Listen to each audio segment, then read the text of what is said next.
What if I told you there are only 3 decks on this list, or 3 types of decks on this list? Would you believe me?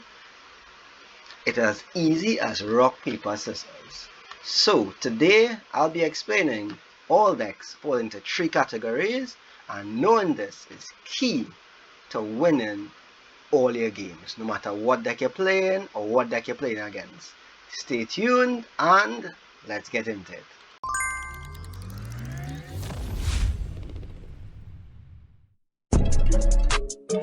Let's go. 3 types of decks. So there's aggro, combo, and control. All decks would fall into these 3 categories. Aggro is those quick decks that seem to set up very quickly and just trying to take prizes as quick as possible.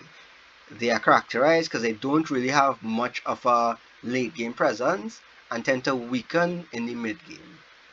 Then we have control. That's those decks that trying to mill you out or just grind you, get your hand, get your resources to then win the game because you unable to play or make you unable to actually do anything else in the game. And finally we have the combo decks, which use multiple cards to generate value, and they use synergy. That's how well cards work together. So using the benefits or downsides of other cards to make other cards even better. So that'll be like your Cyril Ledge, where you're using a bunch of draw cards to find what pieces you want, but using this card to send your energy, and that makes your Cyril Ledge stronger. And again, all decks fall into these 3 categories. So let's get more into that and the specifics. So on this list here, we have the top 25 decks in the format. And we'll start with aggro. So aggro would be Charizard, just the pure Charizard, because as you know, going first, you can't go into Charizard, but as soon as second turn, you're already ready to attack. After using your supporter, find rare candy, off to the races. Then, of course, we have our Raging Bolt further down on the list. Where's our boy Raging Bolt? Right here, same thing. Turn 2, a little bit of acceleration and off, and then just start attacking. A little bit up below that rather, we have Joltik Box, where they load up the Iron Hands using Joltik on turn 1 and turn 2. They start swinging heavy, or they load up Pikachu and start swinging heavy all the same. And finally, high up on the list, we have Marnie's Grimmsnarl, where again, sometimes early as turn 2 depending on the build, you get your Grimmsnarl, it pulls its own energy and swinging. These decks mainly, as soon as they are set up, they don't need much else going for them to keep going. We have an asterisk on Raging Bolt, and you'll have a little asterisk on Joltik Box. We'll get more into that later. Then let's get into the control. So control would be Mega Kangaskhan, but not this build. There's a Mega Kangaskhan build that doesn't use energy and uses Penny, Turo, Palpad, and Wally's Compassion to refresh, bounce, and just keep your Kangaskhan alive and keep removing damage off of it while removing your energy to just make your deck out before they deck out, because they have a lot of recovery and they have a lot of refresh for their Kangaskhan, so you can't one-shot it easily, I should say, and you'll eventually run out of gas. And especially against the Agro Decks, they can't beat it, because again it's rock, paper, scissors. So aggro beats control because control is slow, but control loses the combo because combo is a bit faster, but they are more consistent, and combo obviously beats aggro because they have a strong mid game and can actually fight in the late game, and they also are significantly fast. So we have not much other on the list, but we'll go down into Crustle, which is another control deck, because it uses the advantage of a Crustle that being hit by EX Pokemon, which is most of the format, to then just slowly grind out the game with an attack that you can't weaken or anything like that, so it just hits that 140, I believe, over and over while you can't hit it. And it also has some hammers and stuff to knock off your energy, so even if you have the ability to, it's very difficult. And of course, we have the mill decks. We have Great Tusk Mill here, but all mill decks will fall under the control category because they aren't trying to win by prizes, they're trying to get rid of all your resources. And that's the control. And of the combo, which is sometimes confused with the control decks, but combo is using multiple cards to generate value. So the Dragapult will fall under this because they use the Dracloaks to find other cards, to then use the Neo Upper or even the Sparkling Crystal with your Dragapult. Gholdengo also will fall in a combo because you can't just use a Gholdengo. You need to have energy recovery, you need to have some more draw power, and a lot of other things to get enough energy to attack with Gholdengo. Same thing with Gardy. Gardy is also a combo deck because Gardevoir is the main card, but it combos with other cards in the deck. Gardy alone doesn't win anything, and Gardy is an engine. Could say the same for our Mega Absol box, and generally all box decks are combo decks.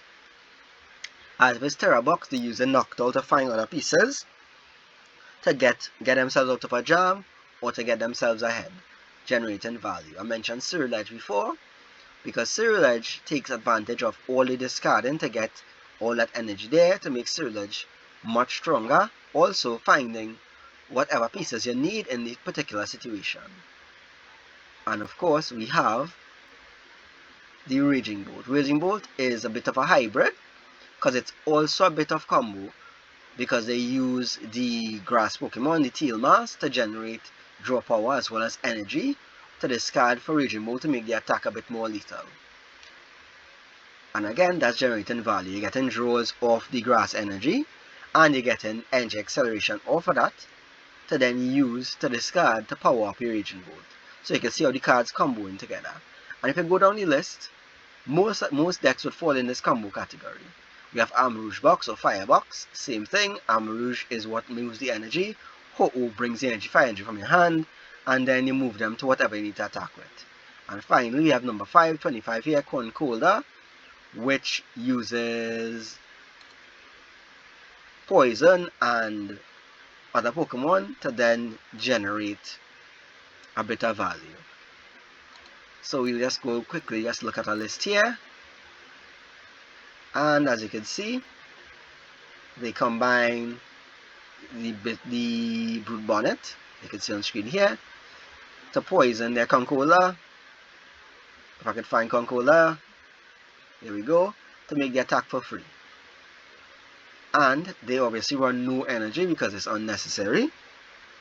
So it's a lot of cards working together to create synergy. That's combo. Pretty simple explanation early. And now let's get into the nitty gritty of it. So we'll start obviously with the Agro Decks. The Agro Decks usually and pure aggro, because in Pokemon very few decks are pure anything. They are hybrids to make up for things that the deck missing. So out of the three categories, that is combo, control and aggressiveness or aggro, you'll usually get 2 out of them, ideally. If you try to get all three categories will be weak and you'll end up with a mismatch. So that's oftentimes when people make their own decks, it doesn't fall into any of the categories because it tries to do all 3 and it ends up doing none of the 3 well. So now an example would be Gholdengo is a mixture of aggro and control and combo, sorry. That is because the Gholdengo sets up pretty quickly, 1 energy, stage 1, but you need a lot more draw power besides the Gholdengo. So if you're using Balloon to go into another Gholdengo, you're using the Cypher Maniac to find 2 other cards that you would need. You need recovery, all of that. You need to combo cards to keep the energy going, but that also means that you don't run out of energy early game by just ditching energy and hoping to draw them back. Excuse. And now we're using the Lunatone and Solrock to actually supplement that draw and find the cards we need. So that's why it'll fall more under combo, and we can say the same for Raging Bolt, because it's not just Raging Bolt also discards energy, so that leads to very much a lot of power early game and those quick knockouts, but around mid to late game you don't have energy, you don't have a way to accelerate energy because it requires 2 energy on the Raging Bolt, where you need to have energy in your hand for the Gholdengo. You need to have a way to find them, and you need to have a way to recover or get them on the field. So that's why they supplemented combo aspects to do that. Then we have a bit more traditional aggro with Joltik Box, Charizard, and a bit of the Mani's Grimmsnarl. So these decks are mostly aggro, and the closest thing to pure aggro, because with things like Joltik Box and Charizard, and even some of the Mani's Grimmsnarls, all they do is have a quick setup and then hit. Just keep swinging and taking those prizes, and if you're not quick enough, you can't catch up. And that's why aggro typically beats control most of the time. So if you have a Charizard turn 2, so another thing is you don't need to be attacking turn 1 to be aggro. The typical swinging turn is your second turn. Because you have 1 turn to set up, 1 turn to use a supporter, and then you're good to go. With a Charizard setup, you usually don't need anything else. An early Charizard could just keep taking knockouts, or using Boss with Charizard and take those knockouts, and it's very hard to catch back up. With Joltik Box, Iron Hands, 3 hits, you get 6 prizes, done. Maybe even 2 hits if you're hitting a Terra Pokemon, or a Pokemon that's weak to electric, and that's about it. So they don't need additional setup, so that's why they are the closest thing to aggro, because control doesn't affect them, and the mid-range obviously takes advantage of the fact that eventually they'll catch up quick enough, so you'll get the first couple of prizes really quickly. But then around the mid to late game, so that's around turn 4 and 5, that's where mid to late game is like after turn 5. Mid game is that 4th or 5th turn. That's where the mid game starts catching up or gets a greater advantage. So that's where you're going. And of course, there's aggro control, but these are even more rare to come across, because these are extreme forces that are opposite ends of the spectrum. Because control by nature is inherently slow, and aggro by nature is very fast and has no late game. An example of this would be Iron Thorns. Because Iron Thorns itself is a very good control piece, it alone being in your deck would be enough to take out a lot of other Pokemon as a big control aspect. And being electric type with electric generator and with crisping and stuff in the game, you'd be able to also accelerate the energy and possibly attack really quick early and put pressure on, and that's how it was so powerful and even won the World Championship, because it was one of those unique aggro control builds. Or it will be something very unique and you won't see it very often. That would be like early in the format with Hydreigon Dusclops, where they would actually just wipe your bench and kill your active Pokemon, and you lose because you're unable to have any more Pokemon on your bench. You have no more Pokemon to put back in the active. And some decks could do this as early as turn 2, but they very much tweaked it so they won't be able to knock out a straight EX or Mega deck because they don't have the damage output. But against something like Dragapult, or where they start off with basics, they'll be able to wipe them out quite easily. But these decks are very much what I call specialists. Because they are specialized against these decks, they have some gaping openings.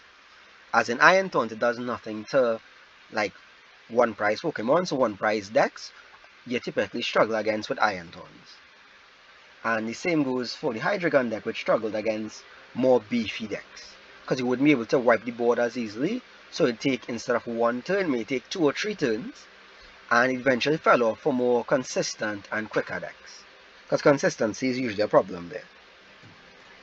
But both decks were fast and could shut down other decks really quickly.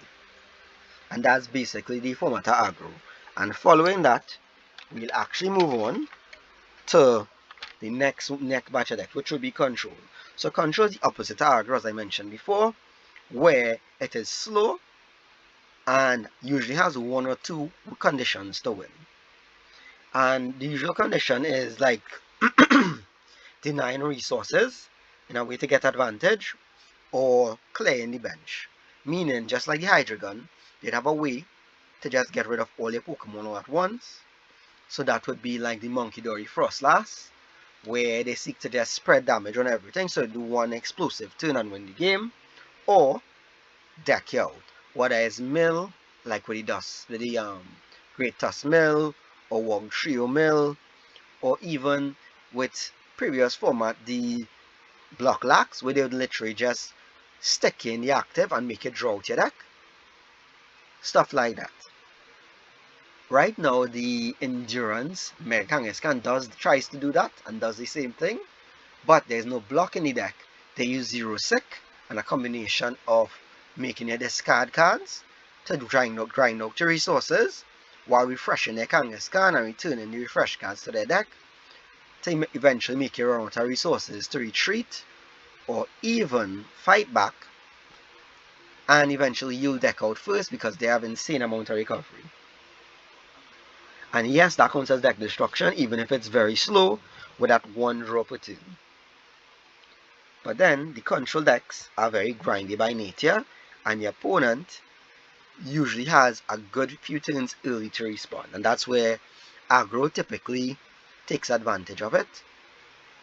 But where it beats mid-game or mid-range of the combo decks is that since they are a bit slow on the uptake, most times they actually, excuse my voice, I'm recovering from a cold, they most times would also take off in that 4th or 5th turn, and the control has so much better resources to deal with everything and better answers that they easily take apart the combo decks, because control drains resources. So by breaking up the combo, the decks usually stutter and falter because you have so much pieces missing, you can't generate as much value as you need. And that is why the combo decks typically lose to control. A good example of that is excuse me there. A good example of that is Crustle. So with Crustle, the ability to not take damage from EX Pokemon means that most of the bigger Pokemon in the format, and even the Megas, can't actually damage it by attacks. Meaning, it can stand in the face of most of the most powerful Pokemon. And even if we look at excuse me, even if we look at the top decks, they are almost all EX Pokemon, with very few exceptions. It's not until number 12 on the list, Alakazam, that you find one prizes. Yes, they include one prizes in their decks, but oftentimes any one prize that they include in the deck could get knocked out by one attack with the Crustle, and the Crustle will be able to take out any of the other EX Pokemon. So that's why even in a couple tournaments, the Crustle did amazing last year, because they just if you don't have an answer for it in your deck, you just auto lose. And even beyond Crustle, they also include a Cornerstone Mask, which is also another one that's immune to just effects, not just EXs. So even if you have a one prize, if it has an effect, it could get over the Crustle, but it can't get over the Cornerstone Mask. And then swapping between them is an insane mismatch and a mismatch of difficulty to get around. And on top of that, they have control pieces to get rid of your hand, to get rid of your energy, so that eventually you just run out of resources and have no more recovery. So they just slowly grind you over with that 120 or 140 shred attack and just win the game. And again, we just went over a list of all the decks that fall under this. And again, typically, some decks have control pieces in combo decks, but they aren't control decks. So yes, combo decks may include Noctowls and Terra Pokemon, but they are not control decks, because all control decks have combos, but not all combo decks are control decks. Because again, typically their win condition is just setting up an unbeatable board state or draining your resources to the point that there is no possibility of you coming back. And finally, we're getting into our combo as our last section. So let's define combo first. So combo is using a number of cards to generate value or advantage, and that's more than two or three cards. 2 cards isn't typically a combo, that's just synergy. Every deck has 2 cards that work together, so you wouldn't call that a combo, that'd be synergy. Combo would be 3 and more. So when you're talking about Terra Box, you're talking about a Terra Pokemon. You need to have a Hoothoot on the bench, you need to be able to evolve the Hoothoot. So that's already 3 cards, and then you're looking for additional card to help something else. When you're talking about combo, you're talking about when you get into Dragapult with the Noctowl, Dragapult with Dust Snow, where you're looking for Dust Skull, Dust Snow, or Dust Skull, a Dust Clap, sorry. You're also looking for something to energy to put on your your Dragapult, and to set up some Drag Cloak, sorry, to then look for additional cards. So you're actually using multiple cards to generate value to then get an advantage in the game. Same thing with Gholdengo, you need to find the energy, you need to draw cards to find another card to get recovery, to then find a particular energy or any energy to then keep going, and that sort of stuff. Yes, that combos in Charizard, Rare Candy into a Charizard, but that's not really a combo, that's synergy. Rare Candy is a good way and works very good with a Charmander to get into a Charizard. Then of course we have the Mega Absol box, which uses damage reduction with 2 of the Buffalons to then keep your Kangaskhan alive. The Kangaskhan draws your cards to try and find other things to accelerate energy, and you get the idea.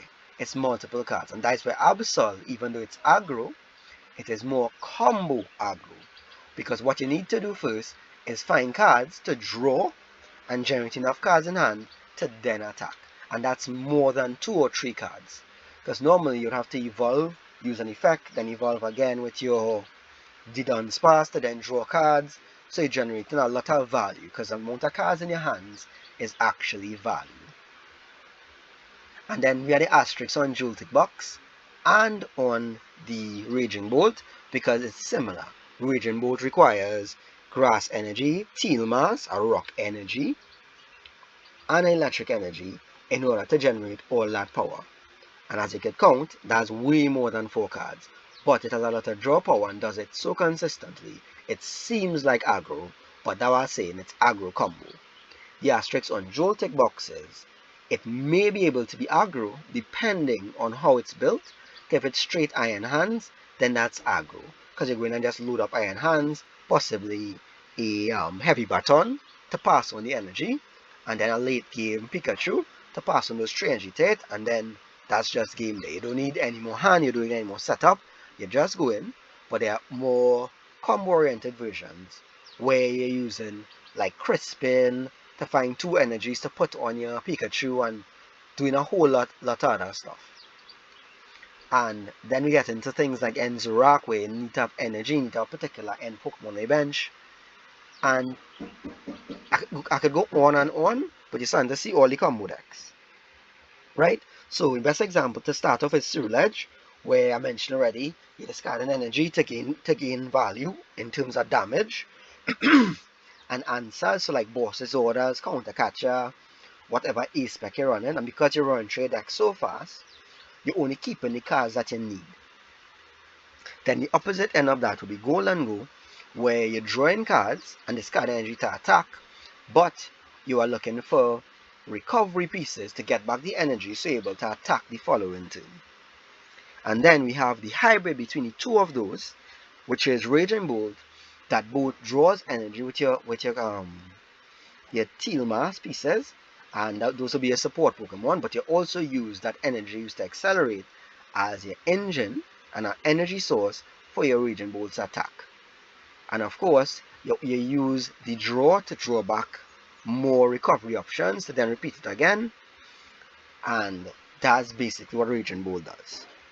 Typically, the more cards used is the more value drawn, because you're trying to get as much cards from every card used as possible, so every card should replace itself or find more pieces that can then find more pieces. So these combo decks typically have a lot of value, and again, value is the amount of cards in your hand, so they usually have a lot of options. So they don't have to look for a boss, because they usually have the boss in the hand. They don't need a boss in a Crispin, we have the Crispin. We want to then just swap into something else, maybe in a Prime Catcher, they need to swap and get energy and accelerate. We need a particular Pokemon, we need a particular card for this very unique lock or strategy. We need a switch. They do everything. It's a jack of all trades deck basically. So that's why combo decks typically outpace Agro Decks, but lose the control, because again, by the time they're setting up to just get out of one thing, if the control deck sets up, all that value in your hand would be gone, and then they would take advantage of that, because now when you're trying to recreate your board and get back that sense of value, the control deck just slowly strangling you more. Because the control decks, think of it as they slowly put in pillars around you and coming in closer and closer, and the later the game goes, the stronger they get. Whereas the control decks, strong mid-game, have a strong early game, or strong enough early game, but late game they just try to keep pressure. They don't get any stronger than that. They are consistent pressure. Whereas the Agro Decks have extreme pressure in the early game. If you can't answer it, or you end up being down because you only have one Pokemon in your active, that may be a game for you, because they will knock out that Pokemon at the end of the game. They are one of the few decks that can take a win turn 1 or turn 2, depending on your bad luck. You can still recover like mid-game sometimes, but if you open one Pokemon against a Charizard or a Raging Bolt, and it's a basic Pokemon, and you're not an EX or something bulky, that might just be the game. That might be the entire wrong right there. But with control, the early game, and they could go down 4 prize and just have and you just have 2 to get 2 in, and then you end up against a Crustle, and they get rid of all your options to beat Crustle, the game's over. Or they set up and you have your 1 out in prizes. Again, you shut out of the game, you lose.